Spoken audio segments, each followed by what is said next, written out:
Hola. Hola, me pilló el susto del domingo. No, no, no, no te preocupes, no te preocupes. Muy bien, empezamos 8:01. 7 mentiras y 7 verdades sobre bruxismo y toxina botulínicas. El tema de hoy, para todo lo que nos está oyendo, yo creo que la mayoría es desconocido, que seáis odontólogos, pacientes, porque hay muchos pacientes que nos siguen, médicos o fisioterapeutas. Entonces, yo también hasta septiembre no tenía ni idea, ahora me está formando un poco la idea, y tuve la suerte de cruzarme con Giancarlo hace 2 semanas, y la verdad que me cambió completamente el chip y la perspectiva sobre lo que es la relación entre bruxismo y todos los tratamientos que hay ahora. Porque, claro, primero no tenemos idea de bruxismo y luego, además, imagina los tratamientos.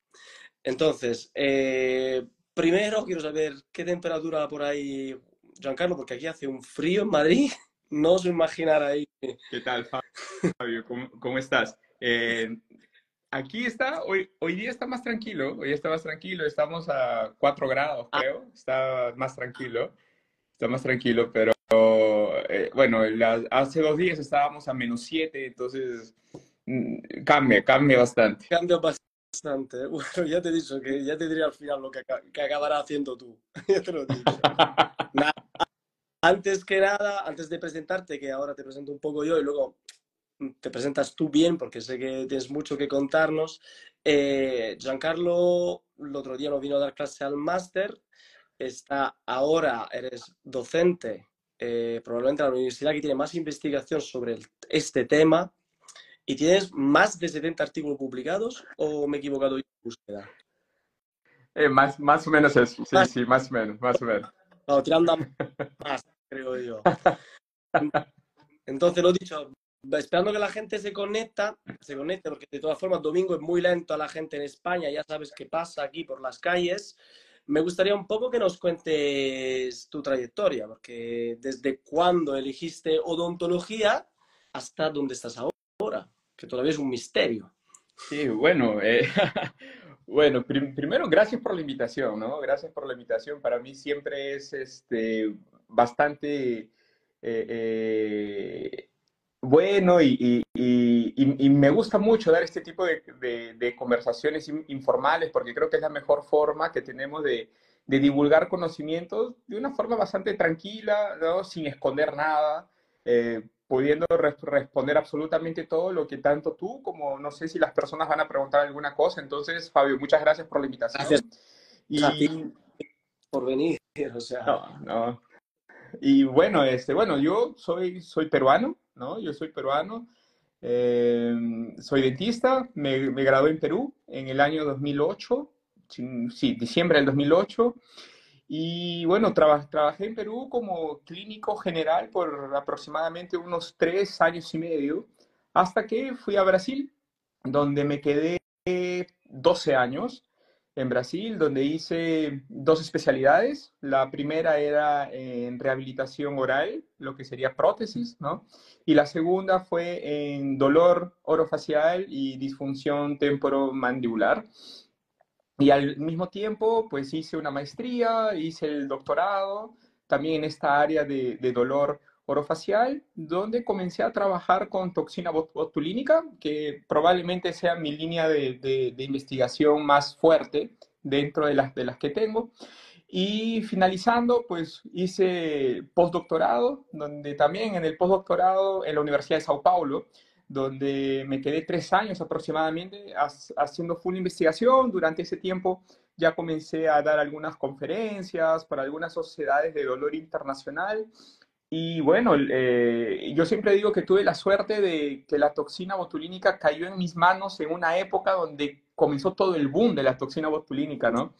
Y tuve suerte, digo, porque gracias a eso, pues las investigaciones que hemos hecho con el grupo de investigación, ya sea en Brasil, ¿no?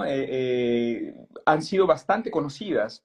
Entonces, eso me hizo un poco que dar muchas clases, dar muchas conferencias por ahí, por diferentes partes del mundo. Y bueno, después salí de Brasil, pasé en un concurso en Brasil de profesor en una universidad, todo lo pero contrario llegó de frito. Sí, sí, sí.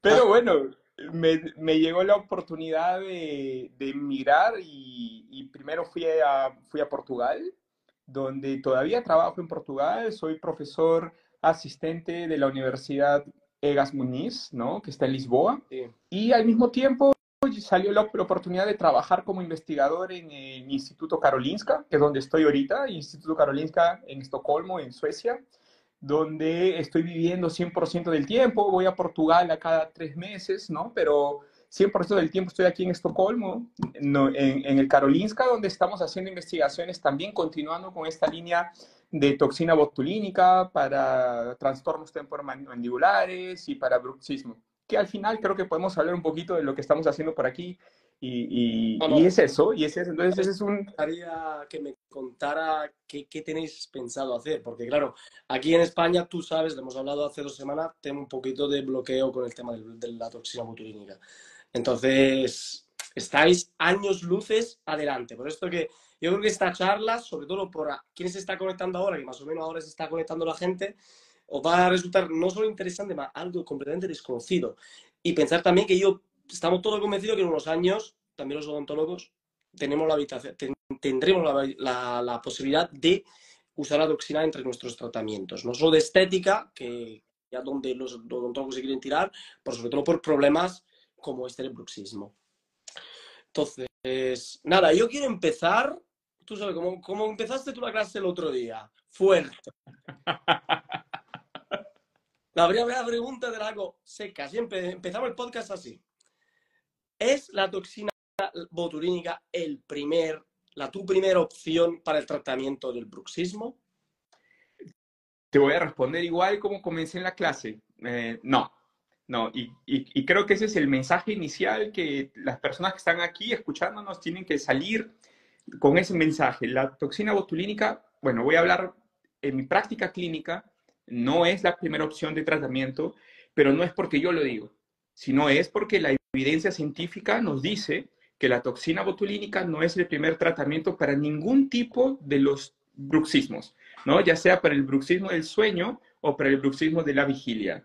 Entonces, complementando, si nosotros partimos de esta premisa de odontología envasada científicamente, pues no, ¿no? La literatura es 100% eh, consensual y directa y sabemos que la toxina botulínica no es la primera opción de tratamiento para el bruxismo. Voy a precisar, enfatizar este tema, lo que has dicho es que vamos a apoyarnos en la literatura, o sea, en todo lo que te voy a hacer preguntas donde veremos los efectos colaterales, porque realmente lo que está pasando en España y en Italia también es que los maxilofaciales están pinchando hasta toxina botulínica como primera línea de tratamientos en niños, porque sabemos que ahora el infantil está en auge, ¿no? Lo siguiente. Entonces, parece muy importante la primera pregunta, un poco rompedora, para empezar ya directamente esta charlita.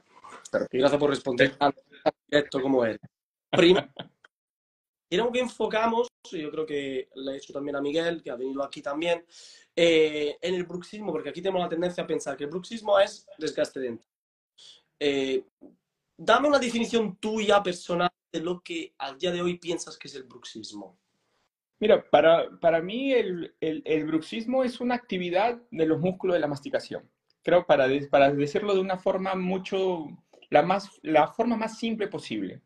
El bruxismo es una actividad de los músculos de la masticación que en algunas personas puede generar algún tipo de efectos adversos, como desgaste dentario, como fatiga muscular, como dolores de cabeza por la mañana cuando se levantan, o dificultades al momento de abrir la boca durante la mañana, ¿no? Que sienten la mandíbula un poco trabada, pero en otras personas que no tienen estos síntomas, ¿no? O estos señales, el bruxismo en esas personas, pues no va a ser considerado como una entidad que debe ser vista como peligrosa, ¿no? Yo siempre En, de mi padre, o sea, mi padre tiene un desgaste, tiene una edad claramente, y tiene un desgaste brutal, pero la persona más relajada del mundo no tiene bruxismo. Su actividad muscular es como la de un niño de 10 años, o sea, está completamente relajado. Entonces, tenemos que dejar de pensar que el bruxismo es atrición, un desgaste dentario. O sea, Es, exacto. Yo creo que ese es el primer paradigma que tiene que ser quebrado. Cuando tú dejas de pensar y hacer esa relación directa entre desgaste dentario y bruxismo, pues eso te abre la mente a, principalmente, ¿será que yo necesito tratar todos los tipos de bruxismo? De repente no necesito hacerlo. ¿Será que, y cuando tú sabes cuándo tienes que tratar o no, vas a saber todos los tipos de tratamiento que tienes a disposición para poder controlar el bruxismo en aquel paciente que el bruxismo está generando estos efectos adversos, ¿no? genial. O sea, me has contestado perfectamente. Vamos ya a la segunda pregunta, que ya estamos en tu tema, que es la toxina botulínica. Tenemos esta tendencia a pensar, más solo por el nombre mismo, que la toxina botulínica es una toxina, entonces peligrosa. Entonces, a mí me gustaría que me des más detalles sobre los efectos locales y sistémicos que puede tener un poquito de toxina botulínica, sin entrar tanto en el detalle, solo para que la gente que nos escuche se entere de qué es la toxina y cómo funciona. Perfecto. Entonces, cuando hablamos de toxina botulínica, como la mayoría de las personas la conocen como Botox, ¿no? La conocen como Botox y creo que la primera diferencia que hay que saber es justamente esa, ¿no? Botox es un nombre farmacéutico de la primera marca de toxina botulínica que fue creada en el mundo, súper conocida, súper efectiva, pero es una marca comercial. El nombre farmacéutico es toxina botulínica. ¿Y qué es la toxina botulínica? ¿No? Como su propio nombre dice, es una toxina, es una proteína que es hecha, que es el resultado de la fermentación de una bacteria, que es una bacteria anaerobia gram positiva, que se denomina de Clostridium botulinum. Entonces, como es esta toxina generada por una bacteria, quiere decir que cuando esta toxina ingresa al cuerpo humano, al sistema inmune en grandes cantidades, va a generar una enfermedad que es conocida como la enfermedad del botulismo, ¿no? ¿Y cómo se caracteriza esta enfermedad del botulismo? Es que existe una parálisis generalizada de la musculatura. Entonces, desprendiéndonos de eso, ¿qué es lo que hace la toxina botulínica? La toxina botulínica paraliza el músculo, solo que esa parálisis es una parálisis local cuando es utilizada en dosis pequeñas, como las utilizamos en la medicina o en la odontología. Entonces nos estamos aprovechando de un mecanismo que era visto antiguamente como un mecanismo nocivo, nos estamos aprovechando de ese mecanismo que hace daño, ¿no? Pero que en dosis menores y controlado va a ser beneficioso principalmente para algunas enfermedades neuromusculares, ¿no? Como distonías orofaciales o distonías en el cuerpo, algunos tics, en fin. Entonces, la toxina botulínica inyectada localmente, el primer mecanismo de acción va a inhibir la liberación de acetilcolina, que es el responsable por la contracción muscular. Entonces, clínicamente vamos a ver una parálisis del músculo, ¿no? Esta toxina después tiene un segundo mecanismo, que es un mecanismo que está relacionado con el dolor y que no tiene nada que ver con el mecanismo de parálisis muscular. Entonces, yo tengo el mecanismo que científicamente se denomina de antinociceptivo, pero vamos a llamarlo de mecanismo para el dolor, que es mucho más fácil. Entonces, esta toxina tiene dos mecanismos, uno neuromuscular, donde paraliza el músculo, y tiene otro que actúa en las vías del dolor. Y por estas vías del dolor, por estos nervios, la toxina es transportada sistémicamente al sistema nervioso central, donde va a generar algunos efectos, tanto centrales como también periféricos, como inhibición de la liberación de sustancias que causan dolor periféricamente o centralmente. Entonces, tenemos estos dos mecanismos de acción, de los cuales el mecanismo para el dolor es el principal responsable por la disminución del dolor en nuestros O pacientes, sea, principalmente dolor de origen muscular. en plan, para dividir un poquito los mecanismos de función, con la toxina claramente se puede morir en dosis altas, porque es un veneno, Sí. realmente. Lo cual, en medicina, yo creo que no haya casos, o no creo, tú sabrás mejor si hay casos de gente que se ha muerto por una inyección de Botox a nivel de estética imposible, o sea, ya descartamos la muerte por toxinas botulínicas en ambiente médico y sobre todo lo que estás diciendo, no es que se usa solo para bloquear los músculos faciales para ganar estética, sino es para un tema nociceptivo, de dolor y también muscular para el tema de las distonías. O sea, nos estamos sacando la función, tiene una capa, un abanico de funciones la toxina que es increíble. ¿Vale? Exacto, es exacto. Y el gran problema es que, claro, como la publicidad y el marketing es muy fuerte sobre la toxina botulínica para la parte estética, la parte terapéutica se olvida un poco, ¿no? Y las personas no saben que la toxina botulínica no fue creada para estética. La toxina botulínica fue creada para la parte terapéutica, para controlar desórdenes neuromusculares. Solo que aprovechando este mecanismo de acción, ¿no? De parálisis muscular, pues fue llevado para el área estética, donde hoy en día es la indicación más famosa de la toxina botulínica, ¿no? Pero creo que es cuando vemos a la toxina desde el otro lado, desde el lado que es un fármaco que fue creado para parte terapéutica, pues eso significa que tiene un potencial terapéutico que va más allá de disminuir las arrugas de mi paciente, que no está mal, Claro. ¿no? Que no está mal. O sea, nosotros podemos, bueno, dependiendo de cada país, puedes hacer, los dentistas pueden hacerlo, pero creo que esa aplicación es la aplicación más simple de la toxina botulínica.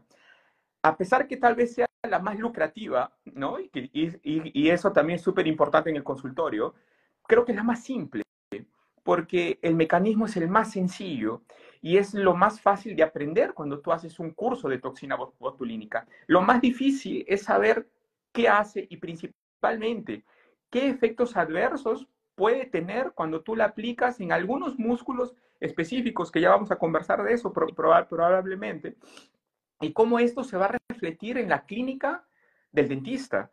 O sea, cómo va a llegar el paciente que recibió mucha toxina botulínica, qué le pasa a esos músculos de la masticación, qué le pasa al hueso mandibular. Entonces creo que tenemos que ver a la toxina como un fármaco y como todo fármaco, la toxina tiene una posología, tiene una dosis adecuada para cada músculo y como todo fármaco, cuando es utilizada inadecuadamente y en dosis muy altas, va a generar efectos adversos en los diferentes tejidos que ya llegan. Exactamente. Primero, conocimiento, formarse, que es lo que decimos aquí todo el rato. Entonces me voy con la pregunta 3, que prácticamente es el core de nuestra charla, y es, ¿cuál es tu protocolo, ¿vale? ¿Cuándo utilizas la toxina? ¿En qué momento? Y me vas contando un poquito también Sí. esto, lo que estábamos hablando de efectos adversos. Sí, bueno, yo te voy a decir la verdad, la toxina, como lo dije en la clase, ¿no? Yo he utilizado toxina botulínica para dolor, y que quede claro, ¿no? Para dolor yo lo he utilizado en un máximo 3 veces en el consultorio, porque no veo necesidad de utilizar a la toxina cuando tengo tratamientos menos invasivos, con mayor evidencia científica, que no generan efectos adversos en mi paciente y que la eficacia es igual a la de la toxina, sin contar que la toxina es mucho más cara, ¿no? Entonces, cuando tú pones en una balanza esta parte principalmente del precio, pues estás hablando de que vas a tratar a un paciente con una terapia, hablando de la toxina, con un fármaco, que no sabe si va a funcionar o no, que encima es más caro y que todavía tiene grandes probabilidades de generar efectos adversos, y del otro lado tienes a una terapia que es súper barata, que es comprobadamente científicamente que funciona bien y que no tiene efectos adversos, pues obviamente que yo voy a preferir las otras terapias, ¿no? Entonces, en el día a día clínico, creo que exagerando, habré utilizado la toxina botulínica unas 5 veces, y en pacientes que ya los había tratado por un tiempo y que mismo tratándolos de forma adecuada, no respondieron a las terapias. Entonces, después de un tiempo, unos 3 meses, este paciente no respondía bien, pues ahí entré con la toxina botulínica. ¿Qué estoy dando a entender con esto? Que la toxina es la última opción cuando hablamos de dolor, ¿no? O Cuando sea, hablamos de... la Exacto. convicción de mitad de los profesionales que utilizan toxina botulínica en España. O sea, todos están convencidos que la toxina botulínica ahora es el primer medicamento No, que hay que aplicar con bruxismo. O sea, pero no, es lo que pasa.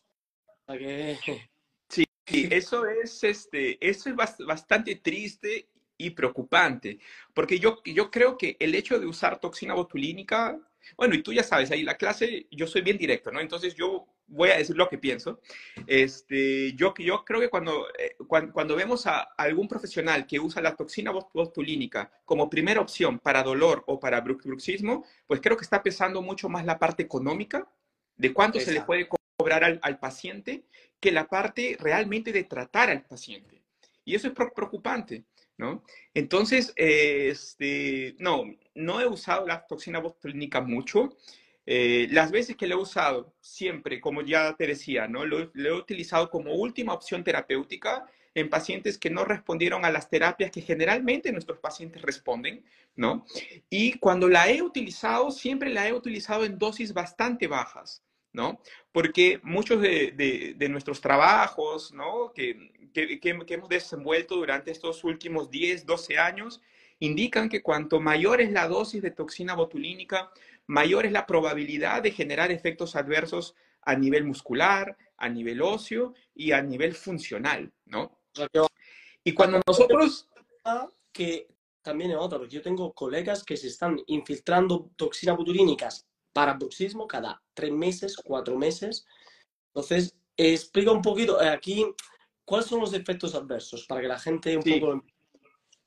sí, creo que para explicar esa parte y hacerla más simple, creo que necesitamos hablar un poquito de cómo comienza la toxina botulínica a actuar, ¿no? Entonces, vamos a suponer, el paciente llega al consultorio, yo soy el doctor, soy el dentista, y decido colocarle toxina botulínica en los músculos de la masticación, en el macetero y en el temporal. Pues bien, inyecté las unidades de toxina. ¿Qué va a hacer la toxina primero?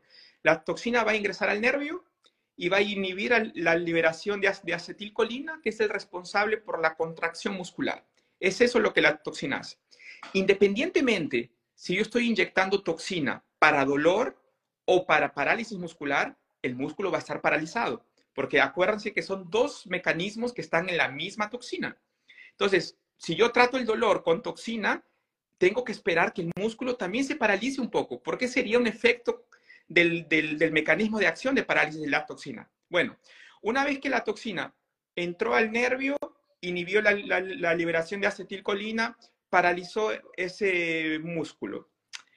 Después de 3 meses, supuestamente, la toxina comienza a perder su efecto y supuestamente ese nervio que estaba inhibido debería regresar a funcionar. Pero ¿qué es lo que pasa? Ya fue demostrado que ese nervio, cuando regresa a funcionar de forma deficiente. Eso quiere decir que la toxina ya modificó la estructura de esa fibra nerviosa y esa fibra nerviosa nunca más va a volver a ser la misma. Y en compensación, el cuerpo dice, bueno, entonces esta fibra no funciona bien, voy a crear fibras nuevas para Claro, que el músculo se contraiga nuevamente. Pero ¿qué pasa? Estas fibras nuevas también son fibras débiles. El potencial de acción de estas fibras es bastante bajo. Entonces el músculo nunca más se vuelve a contraer correctamente. Y todo tejido que no se contrae o que no funciona o que no se utiliza, se atrofia. Entonces, ¿qué claro. pasa con el músculo macetero, que es un músculo grande, ¿no? El encargado de mover toda la mandíbula?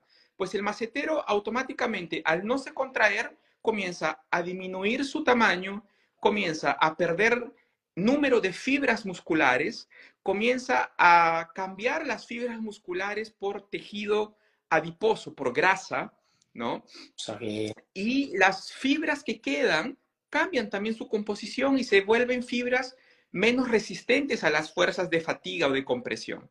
Solo que no queda por ahí, ¿no? Cuando este músculo, y clínicamente nosotros lo vamos a ver como que el paciente llega al consultorio y dice, doctor, no estoy consiguiendo masticar cosas que normalmente mastico. lo visual de su paciente, que yo he visto también por redes sociales, maseteros enormes al principio de un paciente que tiene un problema de bruxismo, pacientes que prácticamente pierden completamente el músculo estético, lo que estás diciendo, acaban sin poder comerse un trozo de pollo. Exacto. Por, por eso por eso que la toxina funciona tan bien para hipertrofia del masseter, ¿no? Del macetero. Funciona tan bien porque lo atrofia. Solo que es bonito cuando decimos, no, el rostro del paciente ficó más fino, sí, pero ¿qué está por detrás de ese mecanismo que dejó el rostro más fino? Está una atrofia muscular. Y ese músculo ya fue demostrado por varias investigaciones que mismo después de dejar de aplicar toxina, el músculo no se recupera más. Claro, para la parte estética eso es bueno, ¿no? Porque el efecto dura por mucho tiempo, probablemente se va a quedar para siempre y el músculo se va a quedar disminuido, atrofiado, lo que lleva a un efecto estético bueno. Pero creo que, como lo dije en la clase, ¿no? Creo que nosotros como profesionales de la salud tenemos que priorizar siempre la función de nuestro paciente y el bienestar de nuestro paciente. Entonces, ¿qué conllevaría aquí un músculo macetero, que sabemos de su potencia y la importancia para mover la mandíbula? ¿A qué llevaría que ese músculo esté siempre paralizado y que ese músculo sea menor de lo que era antes? O sea, la función del paciente probablemente se va a ver disminuida en un 50, 60, 70%. Entonces va a haber un paciente que va a llegar al consultorio y va a decir, doctor, ya no puedo masticar carne, ¿no? Doctor, tengo problemas para deglutir, porque las personas a veces se olvidan que la deglutición contraemos un poco el macetero porque necesitamos del contacto dentario, ¿no? Y fuera de los efectos a nivel muscular, como el macetero se origina y se inserta en la mandíbula, en el hueso mandibular, ¿no? En dos estructuras óseas, pues es el principal músculo para mover esa mandíbula. Entonces, ¿qué es lo que pasa? Cuando ese músculo no está se contrayendo, el hueso comienza a se deteriorar. La contracción muscular es necesaria para que el hueso continúe su proceso de aposición y reabsorción ósea. Entonces, si el músculo macetero La toxina, al final, al cabo, cuando pasa un tiempo que la estás aplicando, no solo afecta a la estructura muscular, sino que afecta también el hueso. sí, O sea, el hueso de nuestros pacientes. Madre mía. afecta también el hueso, afecta también el hueso. Entonces el hueso comienza a darse cuenta de que, bueno, no hay un músculo, no hay una fuerza que lo está estimulando a crear un hueso compacto, un hueso que resista las fuerzas de compresión del músculo. Entonces el hueso, por causa del sistema fisiológico que trabaja de acuerdo a nuestras demandas, piensa y dice, bueno, ahora voy a hacer entonces, ya no necesito ser tan duro, tan compacto, voy a crear un hueso más poroso, menos denso. Y tenemos estudios nuestros y de otros grupos que demuestran que el hueso comienza a perder volumen óseo en la cabeza de la mandíbula o en el cóndilo de la mandíbula, en el proceso coronoides, en el ángulo mandibular, en el ramo mandibular, y esto hace que el hueso cada vez sea más fino y que consecuentemente, obviamente, sea más pasible de fracturas, ¿no? El gran problema que tenemos es que todavía no sabemos si existe una dosis óptima para que estos efectos adversos no se generen. Lo que sabemos es, cuanto menor la dosis, menor probabilidad de generar estos efectos adversos. Pero nada nos dice con seguridad de que, y si repito esta dosis varias veces, ¿será que varias veces de dosis bajas también van a generar todos estos efectos? Por eso que yo creo que en el consultorio, Fabio, nosotros como dentistas tenemos que tener mucho cuidado con la toxina. Y no es para colocar miedo, sino es para No, pensar no, dos veces. o sea, en ese sentido, o sea, que la gente tiene que conocer los efectos adversos para no citar, por lo que decías tú, por un tema de dinero, un paciente cada 3 meses para colocarle toxina botulínica y que luego tenga problemas a largo plazo, porque se trata de moléculas nuevas, lo mismo con el ácido hialurónico, no conocemos los efectos, no tenemos estudios a 20 años, Exacto. ¿vale? Una buena metodología que nos diga, ¿está bien a largo plazo o no? O sea, lo mismo, estamos Exacto. experimentando como 60. Exactamente, y tal vez ese sea el principal problema de la toxina, ¿no? Que es un fármaco relativamente nuevo. Entonces, no existen investigaciones con más de 4, 5, 6 años de acompañamiento de los pacientes. No existe, primero, porque es difícil trabajar con toxina, es muy caro. Y segundo, porque esto también no conviene, no compensa para las empresas, ¿no? No les conviene que muchas cosas se sepan de esto. A un dentista, tú te sabes, estás un poco más metido al tema, o comprar toxina botulínica. Además que aquí en España es muy difícil comprarlo. Pero más o menos, ¿cuánto es el coste-beneficio? Ah, A ver, mira, yo, hablamos. mira, yo, yo puedo hacer un paralelo cuando estaba en Brasil. Sí, En por Brasil, favor. un frasco de la marca, bueno, de la marca X, vamos a decir de la marca X, de la Claro, marca X, ajá, la marca X, costaba aproximadamente 1.000 reales, que serían más o menos unos 200 euros, más o menos esto. Cuando tú aplicas toxina para la parte de dolor, pues un frasco que viene en 100 unidades, vas a utilizar entre 60 a 80 unidades, que es la dosis que nosotros encontramos que es la dosis más baja, que funciona bien. Entonces, se cobra aproximadamente unos 5.000 reales, que sería casi unos 1.000 euros. Entonces, estás ya triplicando sí, eso, ¿no? sí, es la regla del 3 o del 4 estamos perfecto. Entonces, te hago una pregunta antes de pasar Ajá, a la pregunta final. Yo creo que vamos a dejar esta charla grabada. claro, claro, sí, sí, no tengo ningún problema. Claro que sí, Yo claro que siempre sí. lo pregunto a mitad porque tienes que ver un poquito cómo ha ido y tal y estar tranquilos con esto para los usuarios que no han podido ver la charla entera. Voy entonces un poco a tu protocolo. O sea, que ahora nos explique. Mañana te viene un paciente, viene un familiar, ¿vale? Viene mi padre, que ha empezado de golpe a estar estresado. Le empieza a doler aquí el masetero y el temporal. Una cosa que quería también hacer hincapié, que cuando tratas un músculo tiene que tratar también el otro, esto lo hablamos, y de manera bilateral. Esto a lo mejor nos explica un poquito tú por qué. Pero ¿cuál es tu secuencia de tratamiento? O sea, viene con un bruxismo. ¿Qué le dices? Bueno, primero, si es bruxismo, pues lo primero que hago es el diagnóstico, ¿no? Creo que tengo que saber primero qué tipo de bruxismo tiene. Entonces, para eso voy a hacer algunas preguntas, voy a hacer una inspección clínica y voy a llegar al diagnóstico si es bruxismo del sueño o bruxismo de la vigilia, ¿no? Ya si sospecho de algún comprometimiento más sistémico, pues probablemente puedo pedir una polisonografía, que es un examen del sueño, ¿no? Para tener el diagnóstico de bruxismo del sueño de 100%. Pero vamos a suponer que el paciente tiene bruxismo del sueño y durante mi inspección clínica no encontré ningún desgaste dentario, no encontré edentaciones en la lengua, no encontré una línea alba bastante marcada, no encontré una hipertrofia del macetero, pues nada, nada. Y es así, nada, nada. ¿Para qué? Tiene bruxismo, perfecto, pero el bruxismo no le está haciendo daño. Entonces, ¿qué voy a hacer? Nada. O sea, claro, sufro de bruxismo cuando tengo sintomatología. O sea, es así. O sea, que no. Si tengo una hipertrofia del cuádriceps, porque estoy yendo al gimnasio, porque se me ha ido, me encanta, lo tengo y ya está. Es que Claro, no tiene. claro. Ahora, vamos a suponer que llega el paciente todo lo contrario. Un paciente que llega porque el relato es que de mañana le duele un poco la cabeza y este dolor pasa después de 2 horas. De mañana tiene dificultades para abrir la boca, ¿no? Porque la mandíbula está un poco trabada, siente que el músculo está fatigado. A veces cuando abre de mañana siente un clic bastante grande, ¿no? Bueno, ahí comenzamos a sospechar un poquito que tal vez el bruxismo del sueño está generando estos tipos de síntomas, ¿no? Y sumado a eso, vamos a suponer que el paciente tiene desgaste dentario. ¿Qué hago? La primera cosa es colocarle una férula, Claro. ¿no? Le coloco una férula, pero yo le coloco la férula por diferentes motivos, no solamente por el desgaste dentario.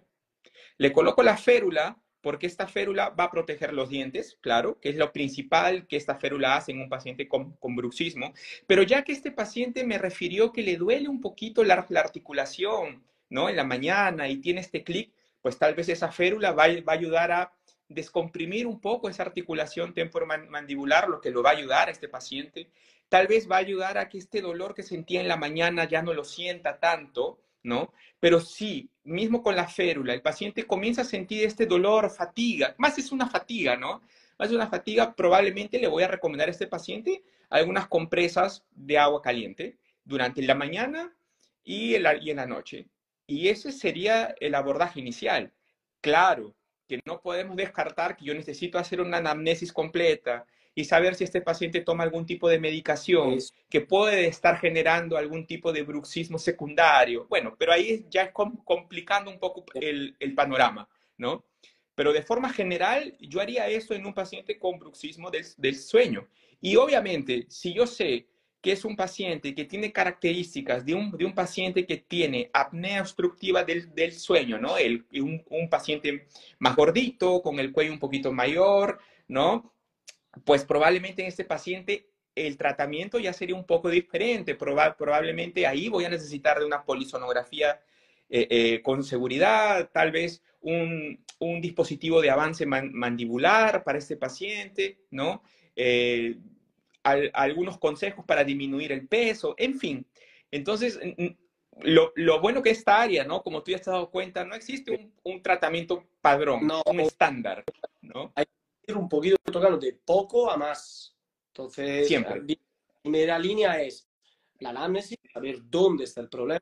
La férula, que al final hay pacientes que la mayoría de los pacientes la toleran y la mayoría de los pacientes, no solo a nivel muscular y protección de dientes, como has dicho, una descompresión a nivel articular, sino también tenemos un efecto placebo. Solo el hecho de tener Mucho. algo, de saber.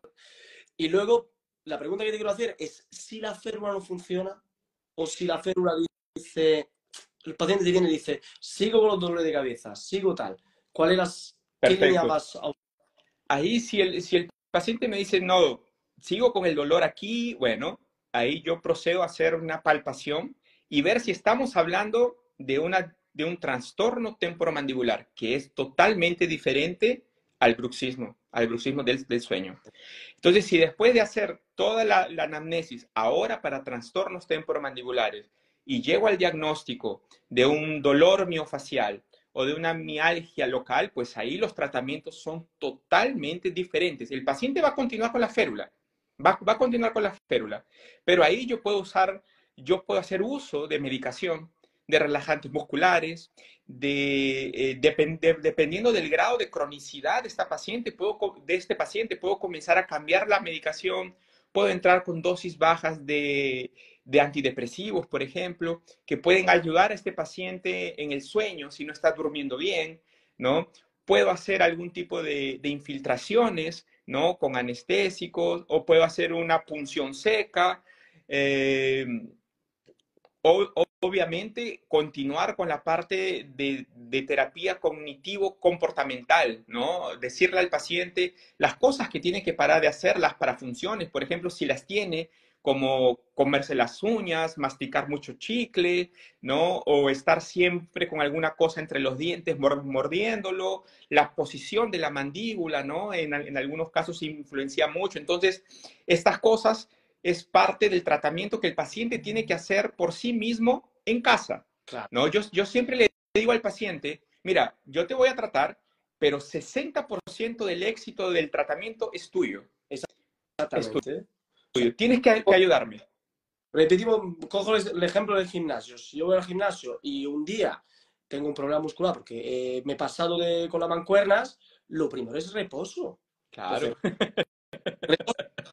claro, la férula prácticamente es un tutor, para así decirlo, es para bloquearme el brazo en este momento, pero es dejar primero la mancuerna, que es muy complicado dejarla, sobre todo para quien va demasiado al gimnasio, y luego es pasar lo siguiente, que es intentar sí, relajarse, y relajarse.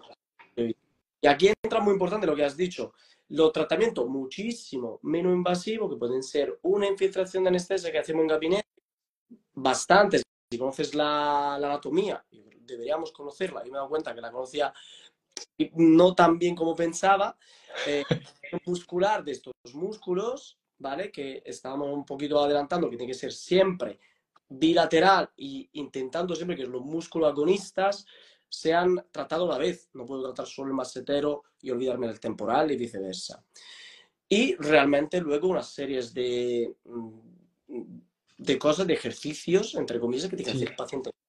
Claro, claro, sin contar que trabajamos mucho con los fisioterapeutas, ¿no?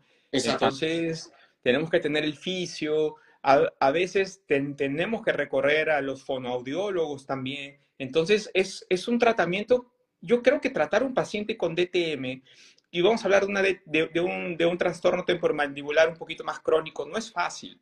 No es fácil. No es nada fácil. Entonces, muchas personas creen, no, pero yo le pongo la férula y está todo bien. Pero muchas veces hay pacientes que yo nunca les he puesto una férula y he Mira, comenzado con infiltraciones y con infiltración fue suficiente y listo. y Y mejoró. Exacto. Entonces creo que es importante que sepamos la gama de tratamientos que tenemos para saber en qué casos voy a utilizar cada tratamiento como primera opción. Y si te das cuenta, en toda esa conversa de este paciente ficticio, no hemos hablado de la no, toxina. La, estoy to- diciendo, mire, la toxina que... la toxina no entró hasta ahora va a entrar. ¿Por qué? Porque si este paciente que ahora tiene trastornos temporomandibulares, ya no estamos con bruxismo, que ahora tiene un diagnóstico de trastorno temporomandibular crónico que no respondió a terapias, ahí yo uso la toxina botulínica. Y voy a usar a la toxina botulínica aproximadamente unas 10 unidades en cada músculo temporal, entre 20 a 30 unidades como máximo en el músculo macetero, en cada músculo. ¿Por qué no? ¿Por qué bilateral? ¿Por qué no solo inyectar la toxina en el músculo que le duele al paciente? Vamos a suponer que ese paciente tiene dolor solo en el macetero derecho, porque no se pueden olvidar que la toxina tiene este efecto de parálisis. Entonces, si yo inyecto solo en el macetero derecho, el izquierdo va a continuar trabajando y va a intentar suplir Exacto. la falta de trabajo del derecho y se va a fatigar porque va a trabajar más. Pero no solo el masseter derecho, sino también los temporales, porque hay que acordarse, ¿no? Que el sistema estomatonático funciona con sinergistas. Entonces, estos músculos son sinergistas. Uno falla, los otros van a intentar acomodarse para restablecer el equilibrio del sistema estomatonático. Por eso que las aplicaciones de toxina siempre son bilaterales y en los 4 músculos. ¿Ok? Y ahí la toxina botulínica entra. Y la toxina botulínica entra con un vamos a ver qué pasa. Porque no es que yo tengo la seguridad que la toxina va a mejorar a mi paciente. No es así. Tal vez en este paciente ficticio, ¿no? Que fue tratado con todo, que ya pasó mucho tiempo siendo tratado, probablemente 3, 4 meses y no mejoró. Probablemente en estos casos, que son casos realmente crónicos, la toxina botulínica funciona bien. Por eso que yo no creo en esos casos que salen en el internet de que el paciente llegó con dolor hoy día y tenía dolor hace 15 días, le apliqué toxina y Y mejoró. desaparece. Eso no Tiene existe. que ir con calma. Además, la toxina tarda en producir su efecto, Sí, ¿no? Estamos hablando. y el efecto no es inmediato, ¿no? El efecto de la toxina es ascendente. Entonces, para el dolor comienza después de 48 horas y llega a su máximo, a su efecto máximo después de 21 días. Entonces, no es de un día para el otro, ¿no? Que el paciente llegó con 10 en una escala de 0 a 10 y mañana va a estar en Para mí, cero. No.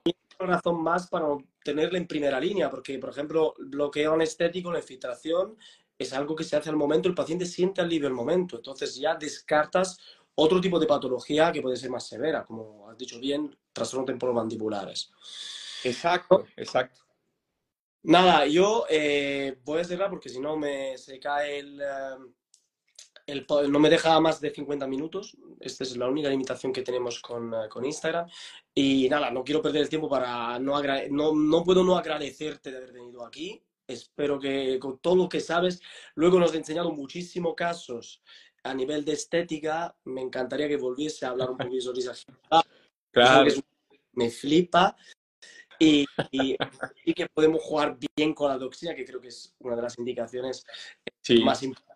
¿Qué proyecto No, a corto plazo, Giancarlo? Aparte de volver a Madrid, que vuelves en mayo, ¿no?